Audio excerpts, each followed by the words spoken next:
Hey, everybody. Welcome to the Tac Box Podcast. It's July 1st today, the normal Tuesday recording. I'm here with my partner, Dale. We're going to talk today about marketing puppies, what to do with upcoming litters, how you get over the creepies, the scaredies of I have a new litter coming. How am I going to place all these puppies? Maybe looking for a pet home for a retired dog.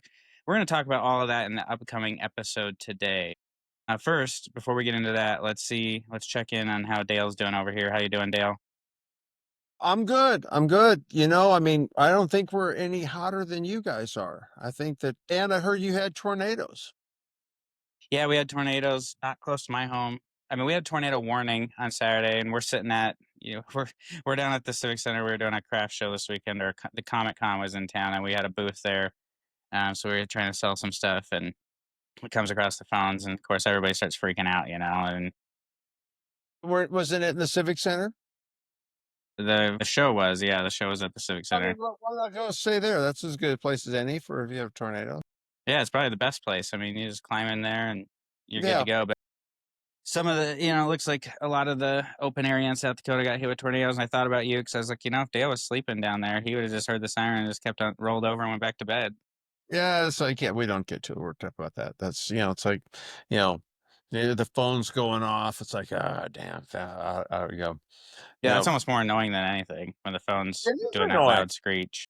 It's like, it's that old that thing where they talk about, would you rather know when you're gonna die or how you're gonna die? It's like, well, if it's a weather alert, both, Yeah. There you go. Yeah. That And takes all out of it, you know. yeah, now we've hit 100 degrees multiple times in June, which is really weird for South Dakota, as you know. Like that just kind of leaves it scary for like, is it going to be a super hot summer up here and burn everything up and fire season's upon us? All the South Dakota things that we worry about, Oh smoke yeah. and all that. How fast does it take a pine cone to catch on fire? You Yeah, know. not long. No. So I heard a rumor that you're doing a litter. I am. So, should have a litter coming like right around September 1st, right? Congratulations. Yes. And I'm super excited about that.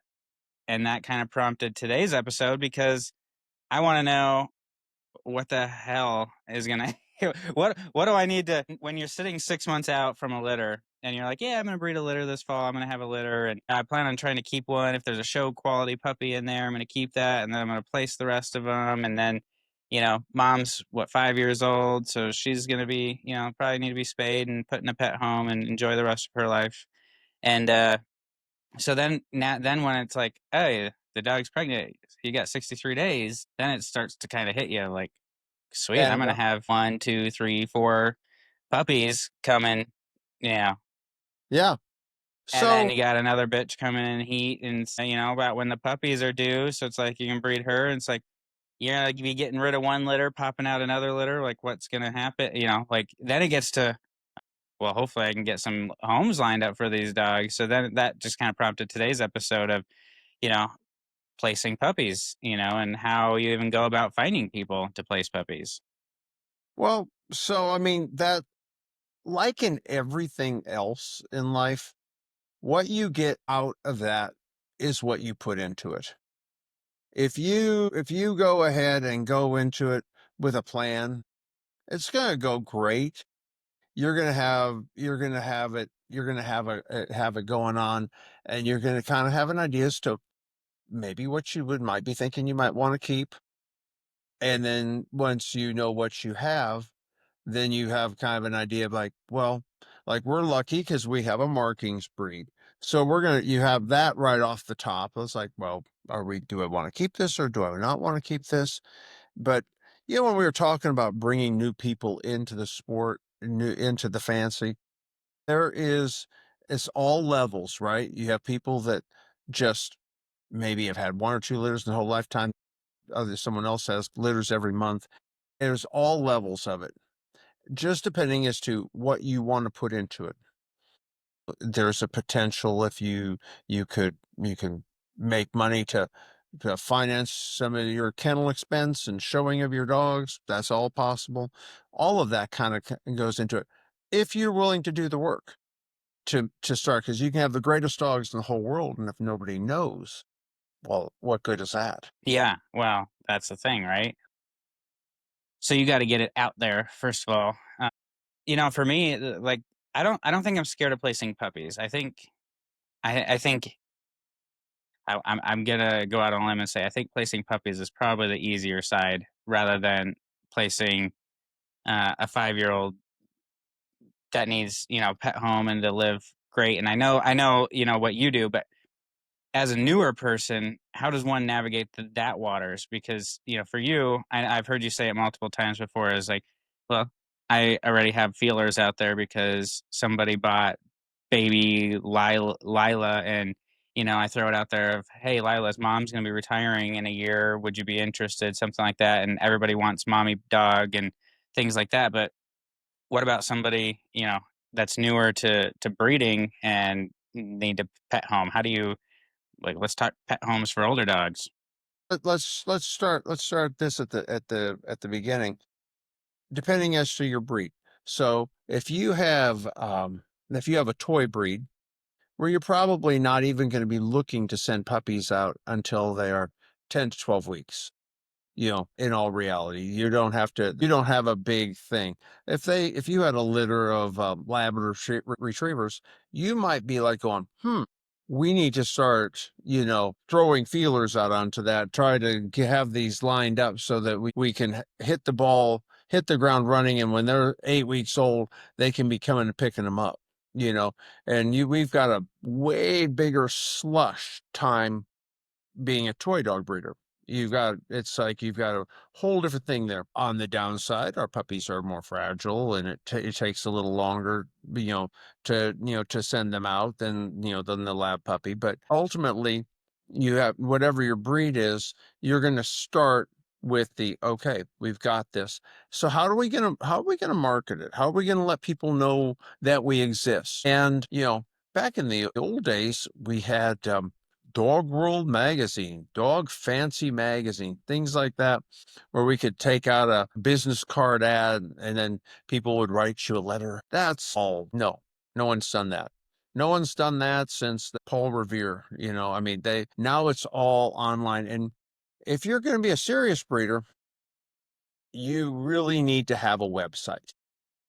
If you're a serious breeder, you need to have a website that is going to talk about you, your process or sales contract, what about you and what it looks like to deal with you.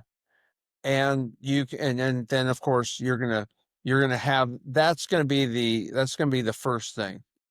And you can put those puppies on the website. You can put your terms on there, all of that. And you can start that off the bat. And then there's several. I mean, have you thought about a website yet?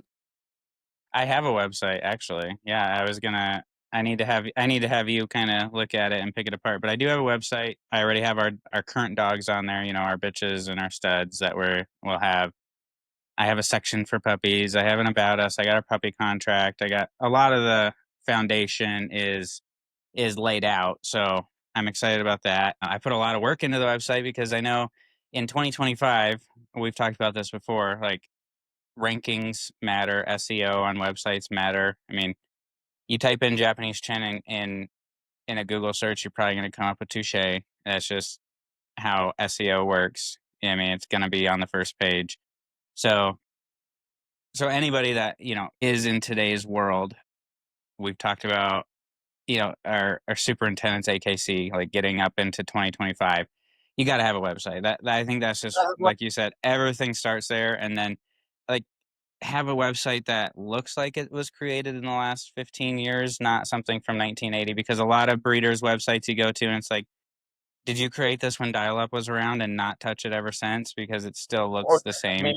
stuff have the music. That's always a nice touch. Yeah, Yeah. So with your website, if you're going to want to go ahead and I think it's a little scammy with like when a lot of those search engine optimization companies that will make your website show up. Yeah, you can get ripped off on that pretty easy because they're doing magic work that you can't actually see. And you have to even be kind of careful with like Google AdWords and all of that. I mean, you can buy your way into sponsored ads and stuff, but you really have to stay on top of that, or they're going to just take your money. You're not really going to show up and all that. But your website will come up a lot more if you promote it, if you put it in with your social media posts, if you have a Facebook page that maybe bleeds a feed onto your website, all of those things. If you like, if say you wanted a Japanese chin website, it does show up, and maybe you had dogs that had some of our kennel name behind them, our bloodline. Hey, it's all true. List it on there. It's going to make them come up. I mean, all of those things are going to enhance your visibility online. you know but the more you do with that website, the more you promote it, the more you get out there and work it, the more it's going to show up.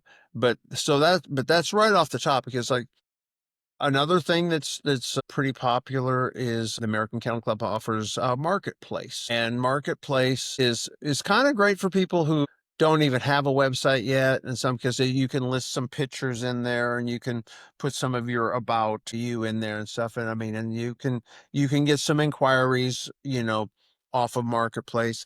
There's several other ones on there. There's a Good Dog. There's Puppy Find or puppies.com, all of those places where you can list your website, make it come up, have your kennel name be prominent in it, where it's going to show up, and that and your contact, your area, your demographic, you know conveniently located just south of Mount Rushmore. You can, that kind of thing. Okay, you put it in there, so if people are looking for a dog in the Midwest, they go, well, okay, you're here. Put in there. Another thing to share is, what are your transportation opportunities? I mean, we go to shows through this area. We have a pet nanny. We have this, we have that. All of these things are very germane to the people that are going to be looking at your puppies, considering your puppies, and talking about that. But that's something that you really want to get on there and get going with right at this point. The idea is not to try to do this the day you have puppies to go. That might be, a little late. It's just like anything else. Once you decide to do it, my mindset with the website was, as soon as I decided I'm gonna have a kennel and I'm gonna show dogs and I'm gonna have a litter in the future, it's like, I need a website. Why? Because I don't want to build a website when I have a litter coming, and now I've been like, I have to go back and basically add my whole life of dogs into this website so people can go there and see who I am. It's like, if I just start it now and you put Right. your journey along the way, so it's like, after the show last weekend, it's like we're adding show win photos to that dog's profile, and things like that, and changing, making it look fresh, add different pictures to the homepage. So if people go there one week and then go back the next week, it's different. Plus, Right. Google likes to see that, and it's interactive. And I found, like, I'm on the mindset of work smarter, not harder. So it's like I code it in to where anytime I update my Facebook page, it automatically updates on my website. There's a little, Excellent. because it's like, then my website's getting updated. It's getting shown that there's traffic and all the things. There's little secrets that you can do to promote your website a little bit. But I mean, you have to have a Facebook page or a website. Is like two of the musts, because you're not gonna market without those two. You're absolutely, because we're not just selling to people on our block. We have to, and the bigger net you cast, the better it is.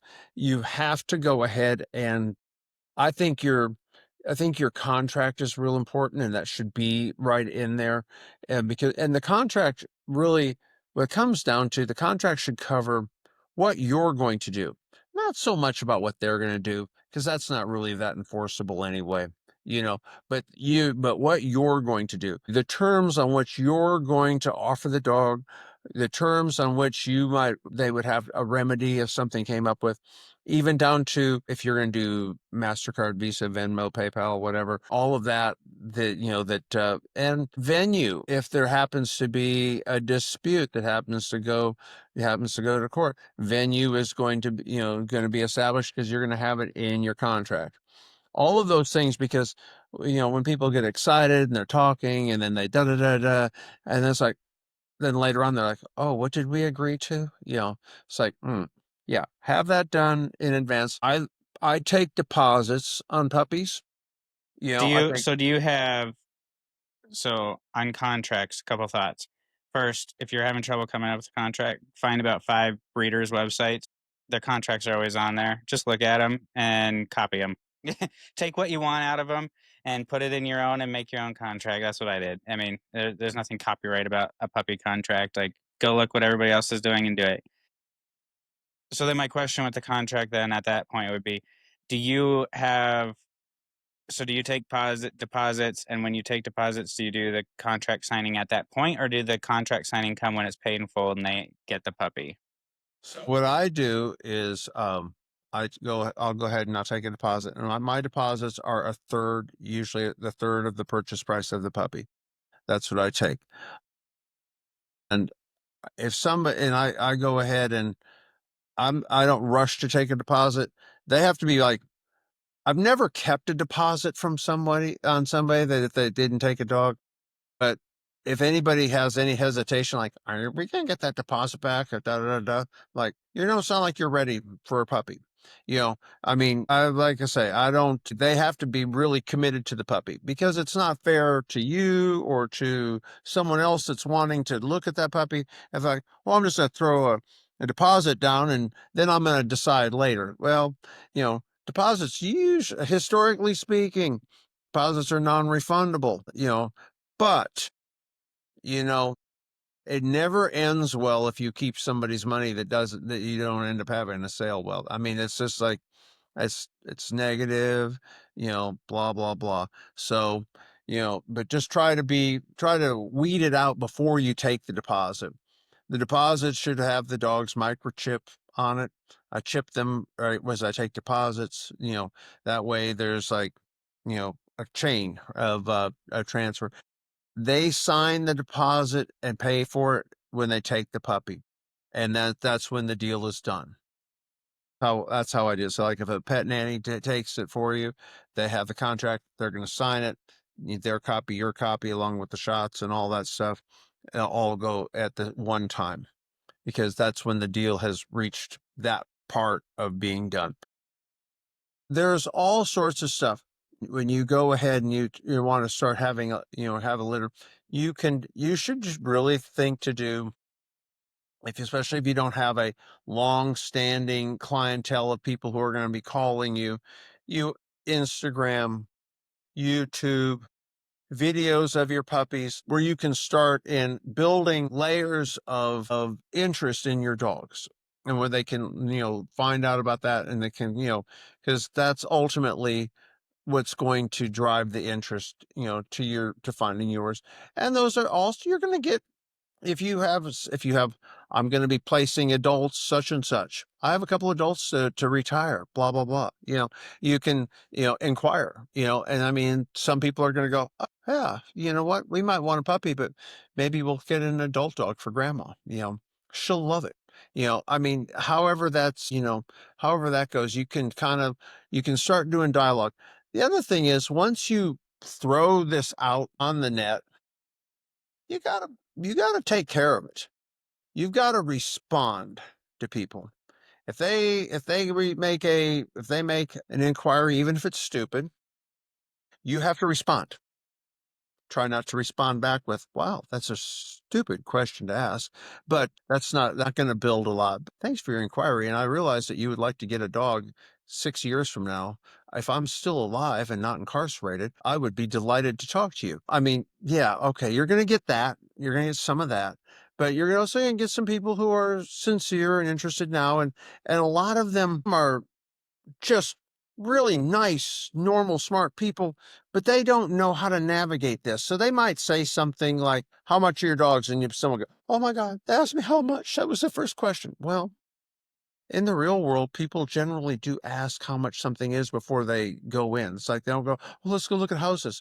Did you ask how much it was? No, money's no object. Yeah, of course money's an object. So That that's has always bothered me about the animal world is like, there's been this thing is like if you ask how much it is before, they just tell you, not for you, not selling it to you because how dare you ask the price of it?" And it's like, well, look, I don't want to get attached and get my heart set on this dog if all of a sudden you're going to tell me it's $10,000 and I only have 4,000. I mean, like, come on, you got to know how much something costs. It's like I'm not going to go drive BMWs because they look nice without knowing how much they cost, and then be like, oh well, it's $100,000 more than I can afford. Yeah, no, I think that all of the pertinent information is kind of important when you're establishing this relationship with people when they're like wanting to get their dog and just say kind of, I mean, there's all sorts of, I mean, we want to talk about the care and we want to talk about the right home and kind of get the right, make sure that there's tons of those tests out there where people can say, and they'll, these are the things in my life, and then they'll say, "This is the breed for you," then okay, sure, swell, that's great. So, but you would probably need to talk to them and kind of give them an idea as to like what a puppy looks like for, for the next 8 to 10 weeks and, what this and what's this and, all of that and have your care sheets there and some kind of questions to help them. Kind of like when you had kids, you probably like turned to parents and went, what do we do with this? Yeah, all right. Someone that's done this before can kind of like help you navigate. And that's really what the breeder's job is to like make this experience good, make them help them avoid the pitfalls, teach them about the grooming, the care, the training, and make them like make this breed a wonderful experience for them. And the better you do with that, the bigger your customer base is going to be because people are going to go, wow, this is such an awesome dog. I love this dog. And oh, well, they're great to work with. And then it just like, whoop, whoop, whoop. And then pretty soon it goes on there. Whenever I hear people say, oh, puppies aren't selling. I can't find a home for my dog. I think to myself, you're lazy. You haven't tried. You have put nothing into this. It's taking a little bit more than a recipe card at the laundromat. You've got to go ahead and share about your breed, share about what you've got on there, saying, hey, I'm going to be, if you're going to be on a vacation and you say, we're going to be over such and such, we're going through Yellowstone. So, I mean, maybe target that area, say, hey, I'm going to be coming over, that kind of thing. There's all sorts of things you can do to generate interest in your purebred dog. And that's one thing that some of the people that on the breeds that don't show or the hybrid dogs and stuff, they market the heck out of those on YouTube and Reels and all that. I mean, I can't go online. I'm not seeing Labrabernadoodle poodle schnoodles dance playing in costumes, and they're like, oh, this looks like wonderful, I mean, but they're marketing them and they're getting them in front of people. They're making people relate to them. They're making people want them. And, so then ergo, they're getting their puppies sold.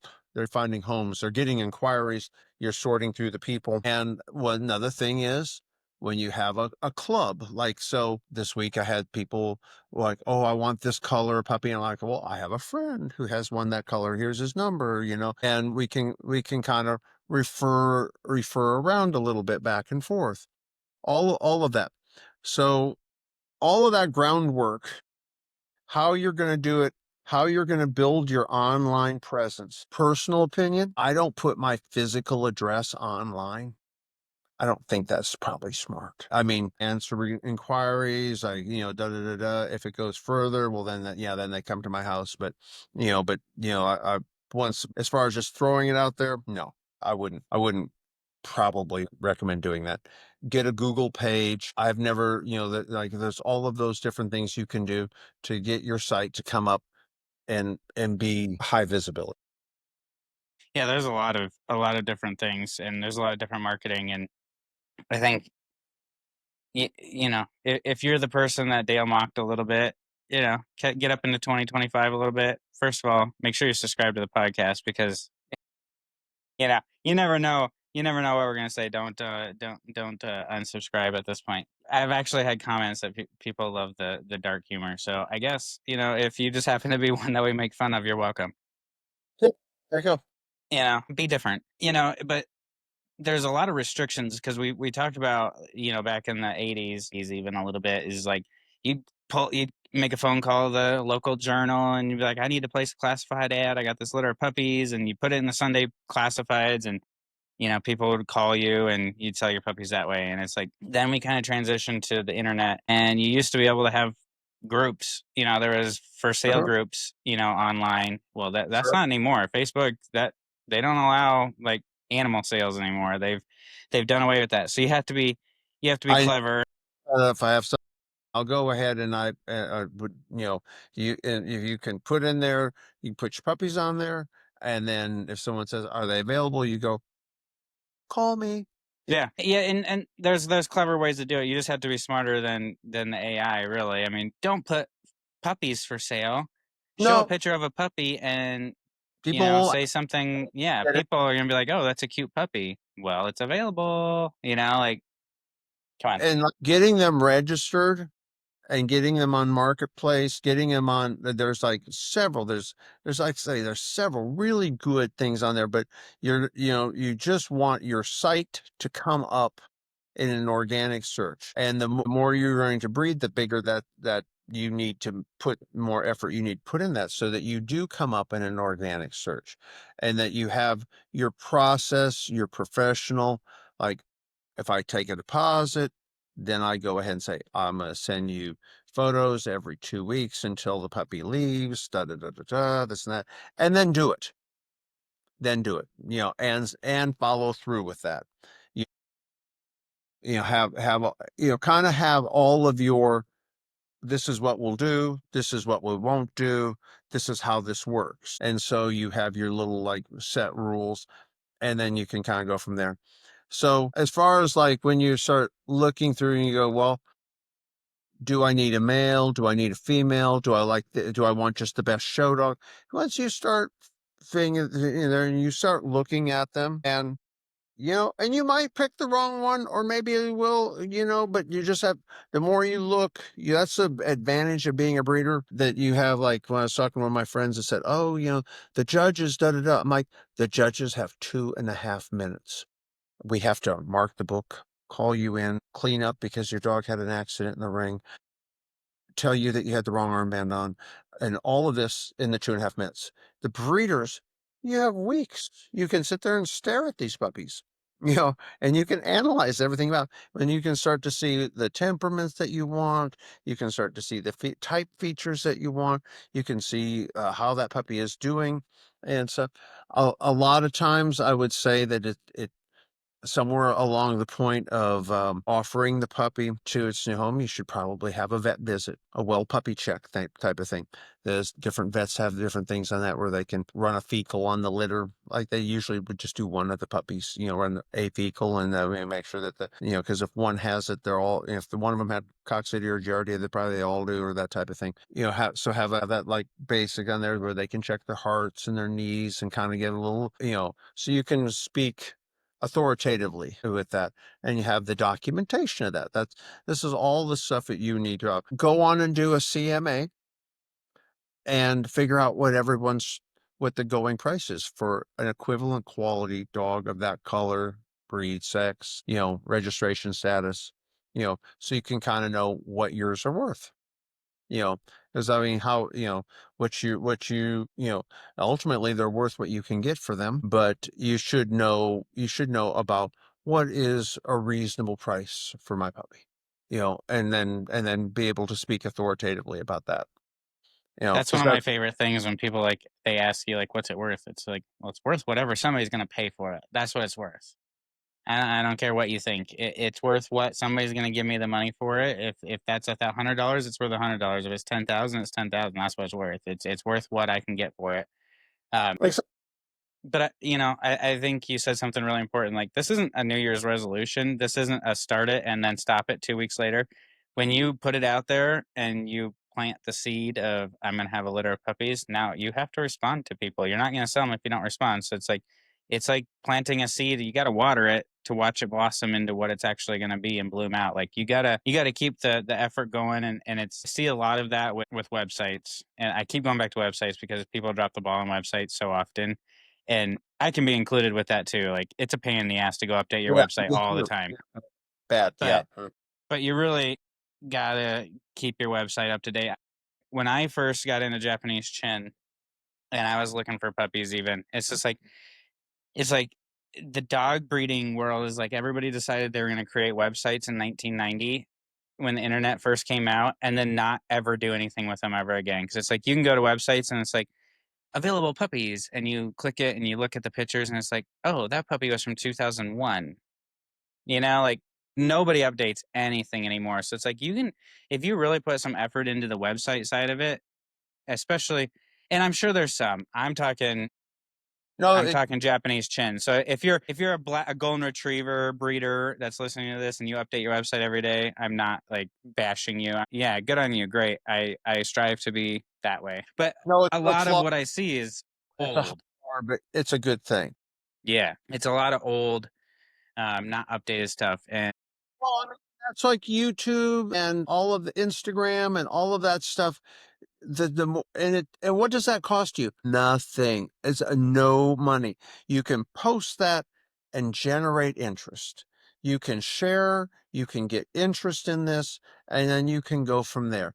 And the more, and because on what one thing that is an absolute with purebred dogs and higher quality dogs, as they get older, if you put the work into them, their value will increase. Because if I go ahead and say, hey, I've got a puppy here, it's 6 months old, it's leash broke, it's crate trained, it'll sit on the table and let you brush it and cut its nails. It's got great manners. You can take it and walk. I mean, I took it to PetSmart and got a canine good citizen on it. I mean, all of these things an investment of time, but it's going to add to the value of that dog. Where, I mean, people that are like, if they just are sitting off there in the corner with like the land of the misfit toys and they're just getting old and getting feral and getting sick, people, it's because back in the day, people say, oh, well, you didn't sell them for, so are you going to take less? Well, that kind of stinks. If you've done a good job with it and you've gotten your vetting done and you've gotten your shots done and you've gotten invested into this dog, it should be worth more. It should be more desirable. You know, I mean, these are things that should increase its value. It shouldn't be less, it should be more. If you do your work, if you've done your work, if you've done invested in that animal, because people want those animals. They want them desperately. I get that call all the time. I'd like a 4-year-old female that will knows where the back door is and will bring the newspaper and will do this and do this and do this and will love my kids and hate the neighbor lady and all. I mean, it's like you've got to teach them that. They don't have necessarily come that way, but all of the stuff that you can do with your puppies, you know, and there's also like in knowing your breed, like our breed, Japanese Chin, there's a moment where they have puppy coat. You should photograph them epically during that puppy coat time. That is the cutest they're going to be until they have long, pretty hair, because then they're going to go through the stage and it's all going to fall out and they're going to look like they spent the summer at Chernobyl or something and it's got to all regrow. So they kind of go through that gangly, weedy stage where puppies are they look like cute. a teenager going through puberty. That they got the weird shaped head, the long legs, and it's just like, ugh. So photograph them at this point. You know, I mean, build up your arsenal of pictures. I think that's the other thing. Like, and there's really no reason anybody doesn't photograph the heck out of their dogs because it, photos and videos, it's free, it's easy, it's interest building, it's content, One and thing it's I always find interesting, and maybe my brain just doesn't work this way, but when you see puppies and then they're like, and here's mom and dad, and they show a picture of mom with 7 puppies attached to her, and it's just like, maybe you should have a picture of mom when she's looking really good before she's got puppies attached, and she just gave birth. Like, let's, have some pictures of the dogs that you plan on breeding at their best, not when they just gave labor and have puppies feeding off of them. So when people ask, like, what does mom look like? You have a good picture of her and not her Absolutely. shaved belly, and shaved tail because you didn't want pet strangled puppies, so you cut her down and, take pictures. Have good pictures available. Pictures, because honestly, when you're just picking from picture, I mean, if you were going to go ahead and say, well, I'm going to go there and I'm going to just start squeezing them and start playing with them and I'm going to pick the one I like, well, that's awesome. But if you are going to do this all based on photographs, all based on FaceTimes, all based on videos, then those moments, those images have to be your big sell.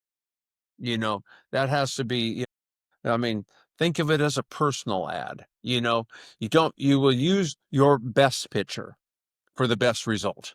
You know, you don't want that picture of what you look like when you just got home driving 8 hours after the dog show and you come stumbling on in and someone said, I'm like, no, no, it looks like you got out of Yankton. You know, I mean, you don't you want to have it be the most opportune moment where you can get the best picture, putting the best foot forward. And really,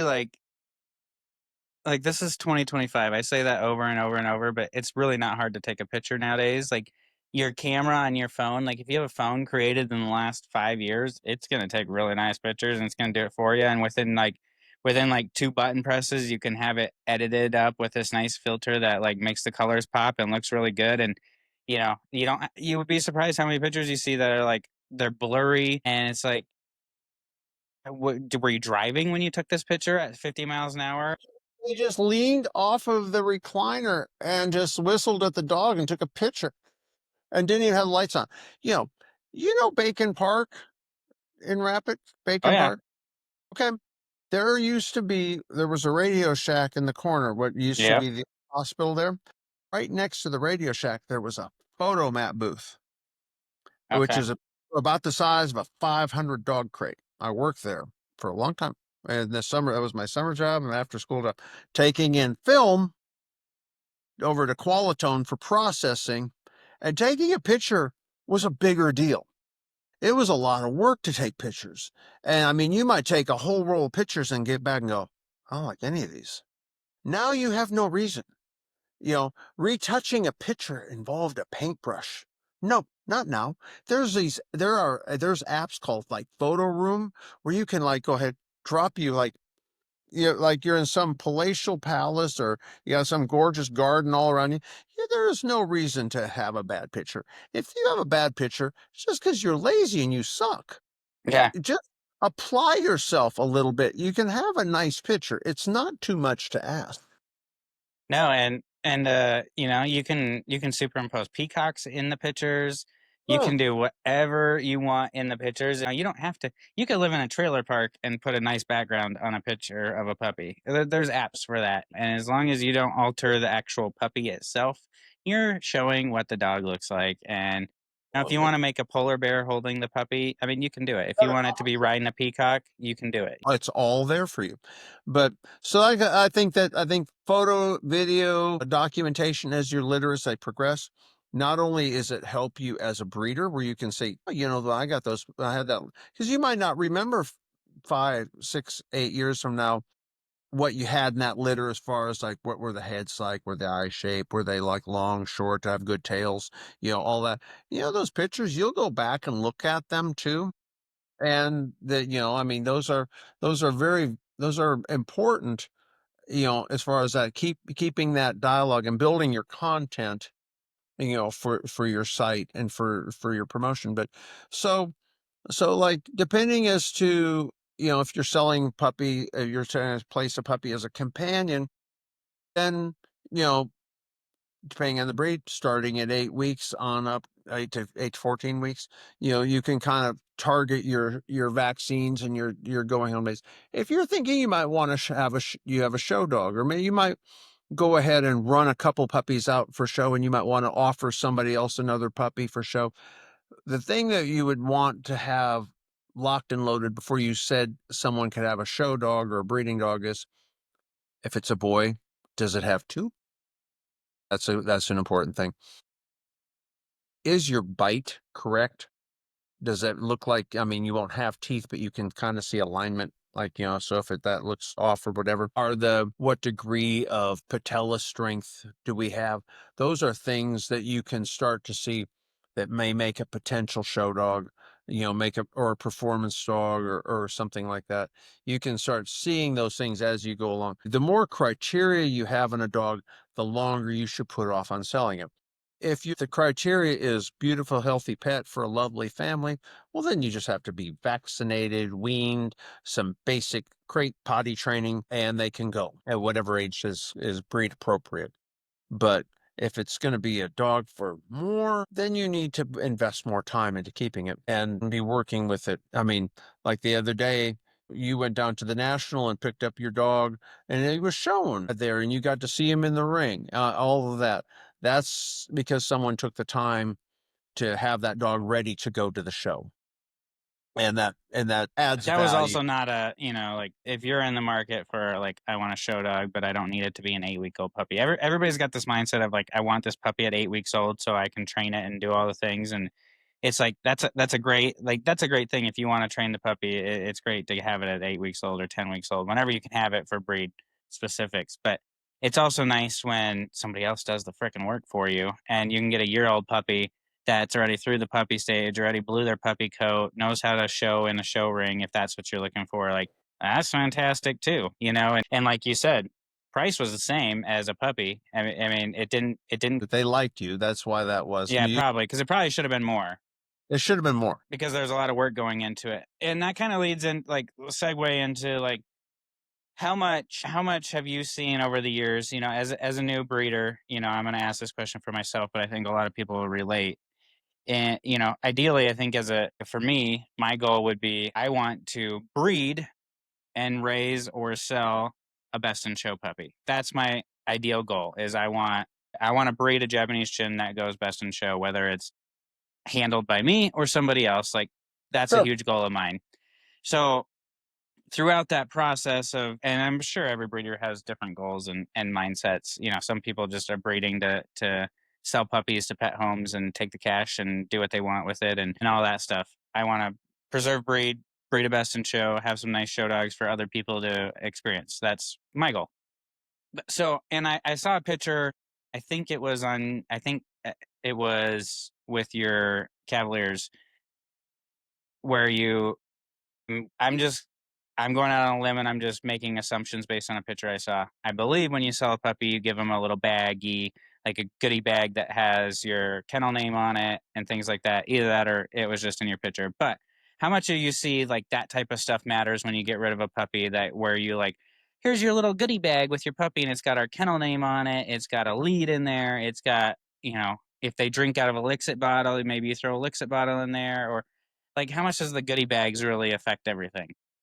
Well, I think that the little touches is what separates things out. As someone that you do something nice for, then they take the time to write you a thank you note. That's an acknowledgement. You went out of your way to do something it shows you a little bit about who they are, and who you are. And so if you can send a puppy home with the right food, with the right kind of toys, maybe a blanket that has the litter mate scent on it, a lead, just a few little things that, just fairly inexpensive to put together.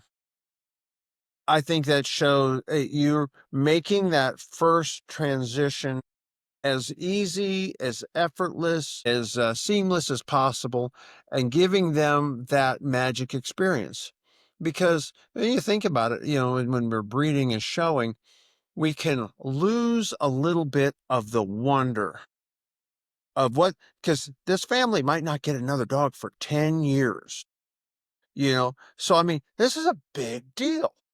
They're bringing home something they're gonna bring home a member of their family that's gonna see their kids through 10 years of public education. They're gonna see something they're gonna be part of their day-to-day life for a decade or more. So that's a big deal to me. I think it is important. And I think I think if you can go ahead and give some extra and make that special, it's there it adds to that, and you can share in the experience with them. You can help them with that, and I think it says a little bit about who you are as a breeder, how you feel about what you're representing and what you're putting out there for your breed. And it comes back to you and your referrals. I mean, if they come to you and you've helped them and you've taken their calls and their questions and you've done this and you've got them on products and helped them navigate the vet stuff and all that, then when they turn around, someone says, "Well, where did you get that dog?" Yeah, you know, that's that kind of thing. It goes a long, long way. It's easy for you, not as easy for them, but it's just the touches that make it a little bit better. AKC offers some really good programs. They offer pet health insurance. They offer you can get all sorts of different stuff, and they really can help you put together an impressive professional you know, type of thing. Because I think that's one thing that's really important because, we're meeting people, we're casting it out online. I think there a degree of professionalism is really important. I mean, professionalism is to how you respond back, professionalism, and even if, you be professional even if they're not. Easier said than done sometimes. Easier said than done because sometimes you just want to look at them and tell them you're an idiot, and you really got to bite your tongue and hold it in. But And you wouldn't be wrong. yeah, no, no, no. Sometimes saying something that is true and that you're right on is so hard not to like let that fly. I And they think say, I think when it yes, it comes, is. yeah, when it comes to marketing, that goodie bag thing, I mean, that's helping setting up that puppy and that family for success. But think about it on like we're running a business here and we want to obviously the money that we spend, we want return on investment. That's part of business, right? So it's like if you send, if you're selling a $3,000 puppy and you send $50 worth of free stuff with them between a lead, a toy, a blanket, maybe a goodie bag they have to have. And if like if you get this all branded, you got to think about the things beyond like, oh, because a lot of people are going to say, well, I don't want to spend $50 and send, like, I want to make all this money I can. Dollar Tree, Yeah, well, but Dollar Tree, get a what are baby back. the, what do people do when they buy a puppy?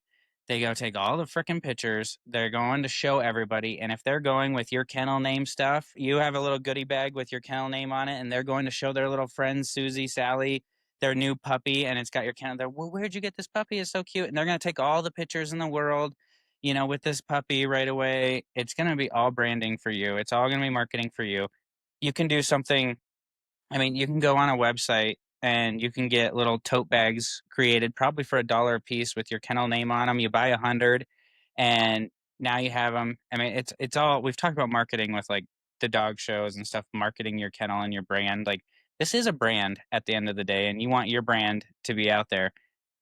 You could even do like when you sell a puppy, go home and take a bunch of pictures with your new puppy and let me know how it's fitting in. Put it on your Facebook and tag us in it for a chance to win, to be spotlighted on our Facebook page or something like that. And what are they doing? They're showing your puppy off in a happy environment that they love, and they're tagging your kennel on it, so all their friends see that they just got this puppy from you. Like, Exactly. Because at the end of it all, you know, whether you, if you're wanting to show, if you're wanting to compete, then you have to breed. You have to continue making more. And the more you're capable of breeding, the more you're able I mean, do these things in these litters and keep back and do all this, it's going to come back to you exponentially. You're going to get more and more and more and more. But you have to be able to have have to have homes, you have to have build the network.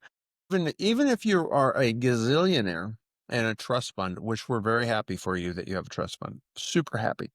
feel But free to share feel free. That's right.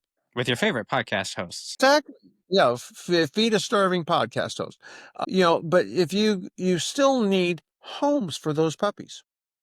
you still need people to take them on, and I mean, and this is your opportunity to make a bigger impact than just your dogs, because your dogs, you taking a moment and bring introducing somebody else to this breed, how awesome they are, how what a great dog they are, that could spur an interest, that family, the people that come around them, that could have huge things. I mean, it's just like, it's amazing how the ripples go. One really good placement with it really went well, and the ripples that goes through the community and through all that.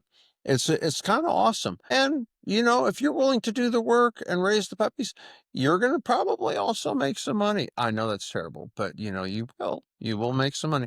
That's how people pay to show their dogs, or buy a new dog, or redo their dog room, or whatever. However much you put in, that's what you're going to get back. And it's right there for you.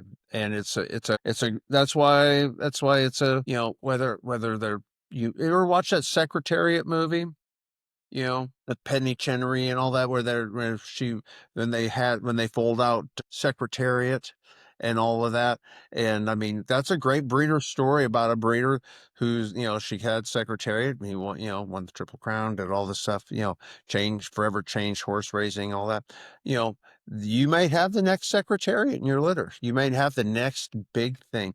That's exciting. The gamble, the exciting part of having this. You might have a great dog, or you might just have some awesome pets that might help people through hard times, help, spur interest in your breed.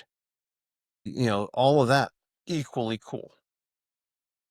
It's a win-win situation.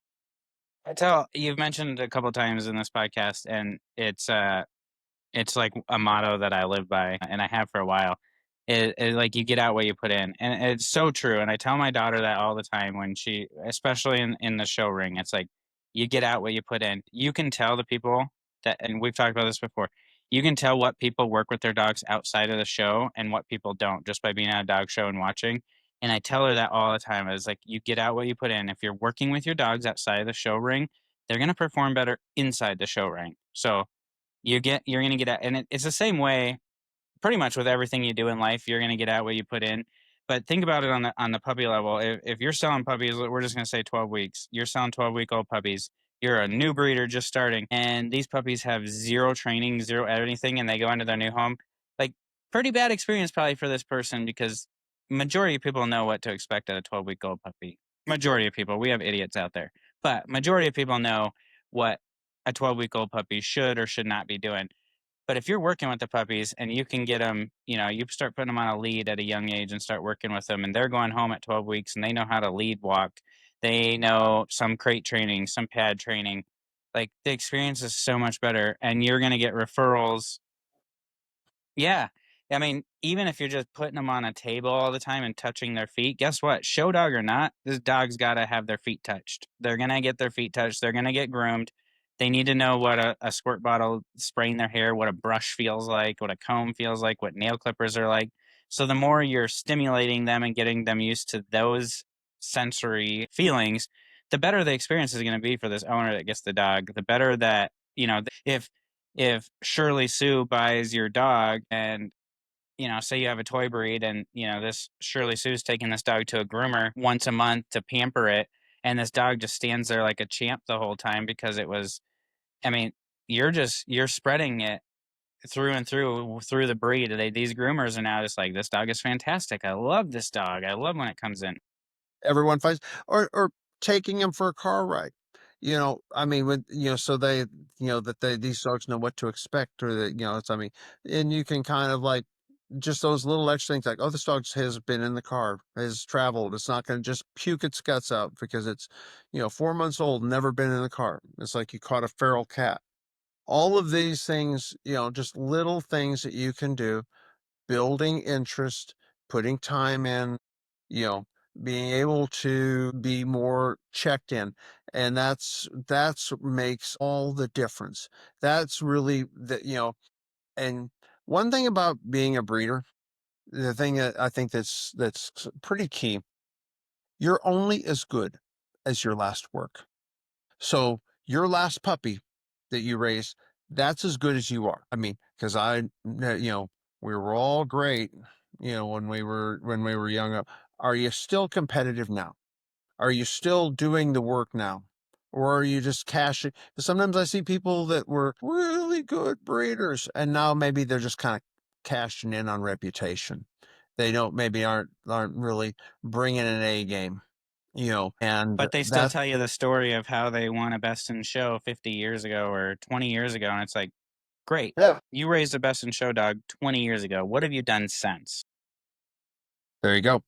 It's you're as good as your last work. You know, doesn't much matter. It's like, okay, you did something really good then. What happened after that? And because, I mean, is it a one-hit wonder? Did you ever have anything else? And did anybody, and as one thing I think is kind of important as a breeder is I see a lot of people that are maybe even successful with their dogs. Are other people successful with their dogs too? Because if you are just someone that's talented and you can do a good job with your dog, well, that's nice, but not really relevant to anything beyond you. If you are having other people are taking your dogs and they're winning with them and they're contributing more, that's preservation. I mean, the other is self-promotion, and we have a lot of self-promotion. Preservation is when you share it for other people and you make it go on beyond yourself. Because there will be a day when you've raised your last puppy, when you've shown your last dog, when you've done the last. And so, you know, and then you stand back and go, how significant was it beyond this huge stack of ribbons? Yeah, I mean, who has taken my dogs and gone on with them? And that's kind of huge. I mean, that's kind of defining, I think. And that brings up, another aspect too of wanting to get, breed puppies to get them into show homes that other people are out there.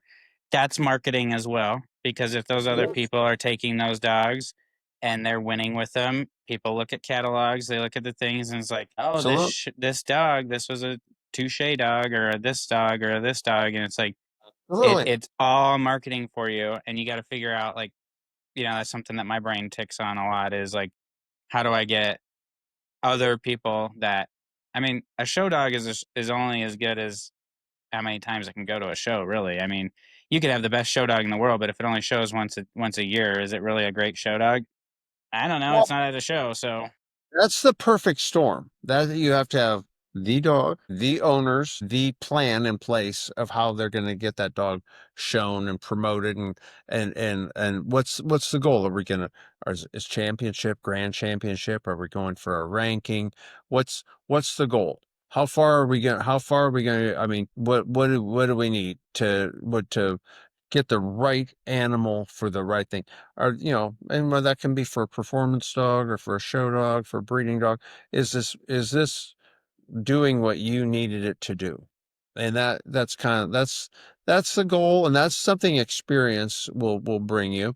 I think that, you know, selling show dogs, you kind of have to have a little bit more in-depth knowledge as to what they're going to turn out like, maybe having bred and raised a few, and then you can turn around and say with a degree of authority, well, this is this and this and that. And I get people all the time will say, well, will I be able to do such and such? I'm like, I don't know what you're capable of.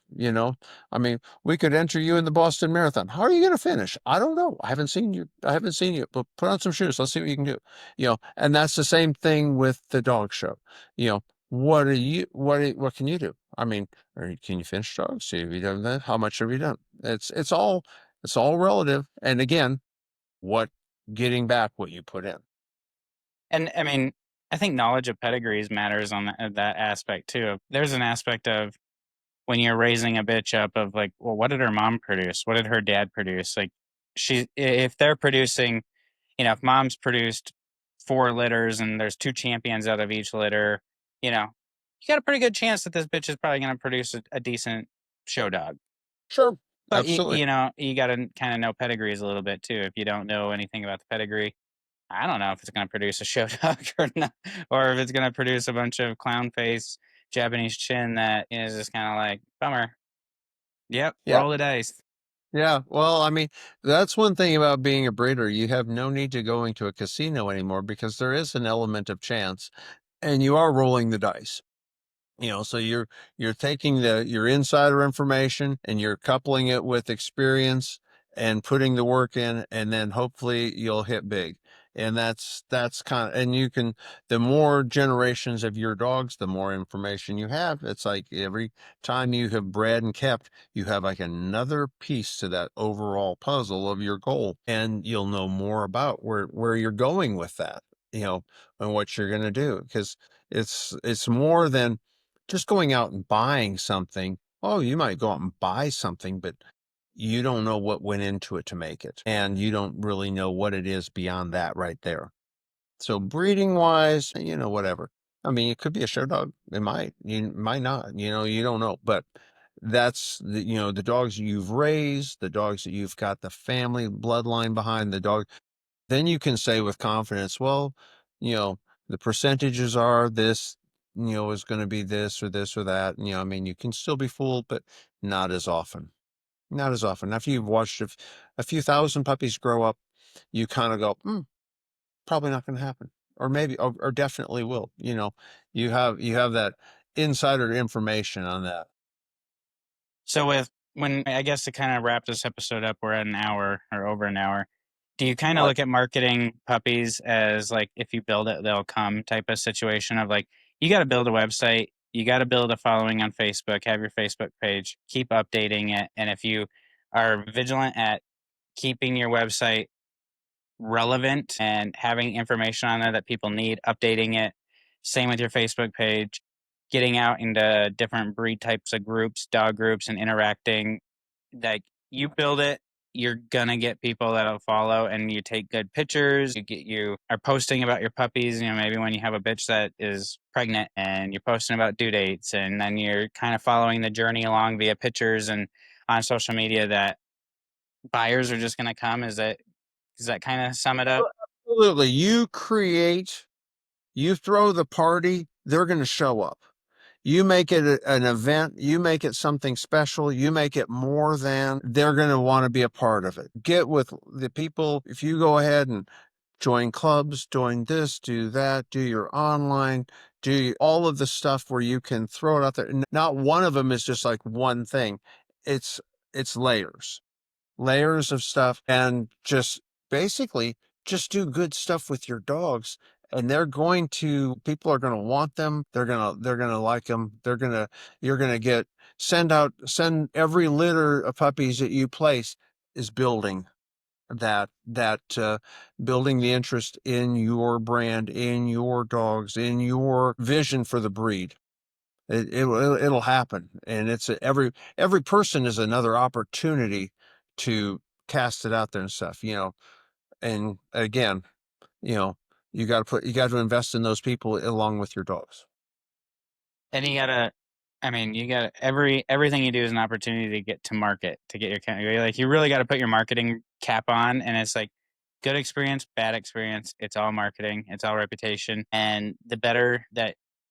And I guess where my mind goes right now is it's like I'm gonna have my first litter, so it's like I'm building the foundation right now of everything that I do for the next, I guess, rest of my life as long as I'm breeding. Is like I can build that foundation right from the beginning right now with advice from you, advice from my marketing skills and other marketing type of people and things. And it's like, if you can just get that going right away from the beginning and put it out there and start building a process that works, it's all pieces of the puzzle to the bigger picture in 10 years from now, maybe I have a waiting list of 50 people all the time that are like, when you have this dog, call me. When you have this dog, call me. And you can't keep up. I don't know. But Absolutely. And I mean, just like when like say if you put your kennel name or website on your trolley, for example, I mean, it's builds people go, I'm gonna go in there, Google it, see it, you know, grow. Throw it out there, get people seeing it, and it will happen. yeah, and it's like I don't even want to tell you how much money I spend on stickers for my other business. Yeah, I have my design business that I ship multiple orders a day for, and I always throw 3 stickers in the package. And I can tell you, I spend over $500 a month on stickers. just on stickers. And it's like when you're looking at bottom lines and expenses, you're just like $500 a month on stickers. But what you don't see is how much money does those stickers bring back because people are sticking them all over the place, posting pictures online, and now my brand is building online. It's one of those things where it's like you'll never know the return on investment on something like a sticker, but when you can scroll through Facebook feed and see pictures and the pictures have your sticker in them because people are showing off your brand, like, I mean, that's priceless right there. That's a penny marketing at, that's Look all at Wall. anything you can do to get your name out there is genius Look at because Wall Drug. Wall Drug is the good absolute. lord. There you go, Wall Drug. You know, bumper stickers. I mean, all of that. The marketing, the branding, how you can make something in the middle of nowhere out of free water. You And know, if you're within 1,000 miles of Wild Drug, there's a sign that says Wild Drug 998 miles away this way. got it. Abs- All right. That should wrap us up. Do you have anything else to add on marketing? I think we covered a lot of topics, but people need a website. You need to get into 2025 if you want to market puppies. that is exactly it. Your social media presence is everything. Perfect. Well, thanks for taking the time, Dale. Thanks everybody for listening. If you're listening still an hour and 10 minutes in, I'm just going to ask you to make sure you subscribe to our YouTube channel. We're growing there. You get to figure out what shirts we're wearing every Tuesday. Sometimes they're the same ones because we have Tuesday shirts. Sometimes they're different. Maybe we need some Tack Box Podcast t-shirts that we can just then if we make that our Tuesday shirt, it'll just look normal, like we're Yeah, branding, you gotta have a uniform. and we're gonna speaking of marketing, I think we got some cool stuff that we can do for when we hit 200 subscribers on YouTube, and when our Facebook group grows, we can do some giveaway. I got a ton of Greyhound combs because I'm an authorized reseller for Greyhound, so it's like I got Greyhound combs up the Yeah, wazoo. yeah, That they're wonderful comps. Yeah, we can give somebody a Greyhound comb that is a subscriber or something like that. To thank everybody for subscribing and listening to us babble on and make fun of people for an hour a week. So